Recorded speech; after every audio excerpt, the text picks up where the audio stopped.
রাজধানীর সোহরাওয়ার্দী উদ্যানে আয়োজিত মার্চ ফর গাজা কর্মসূচি পালনের খবর প্রচার করে ইসরায়েলের অন্যতম জনপ্রিয় সংবাদ মাধ্যম টাইমস অফ ইসরায়েল। এই ঘটনার পর এবার বাংলাদেশি পাসপোর্ট সংক্রান্ত খবরও ঠাঁই পেল সংবাদ মাধ্যমটিতে। বিস্তারিত ডেস্ক রিপোর্টে। বাংলাদেশের কোন নাগরিক বাংলাদেশি পাসপোর্ট ব্যবহার করে যেন ইসরায়েলে যেতে না পারেন সেটি নিশ্চিতকল্পে ইসরায়েল বাদে অন্য সব দেশে বৈধ এমন বাক্য পাসপোর্টে লেখা ছিল। তবে 2021 সালে তৎকালীন আওয়ামী লীগ সরকার বাংলাদেশের পাসপোর্ট থেকে একসেপ্ট ইসরায়েল শব্দটি বাদ দেয়। দীর্ঘ প্রায় 4 বছর পর আবারও একসেপ্ট ইসরায়েল বাক্যটি পাসপোর্টে ফিরিয়ে এনেছে বাংলাদেশের অন্তর্বর্তী সরকার।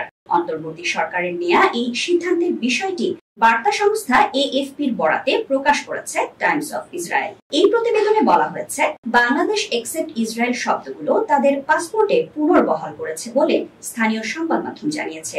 এর মাধ্যমে ইসরায়েলে যেন কোনো বাংলাদেশি যেতে না পারে সেটি নিশ্চিত করা হয়েছে।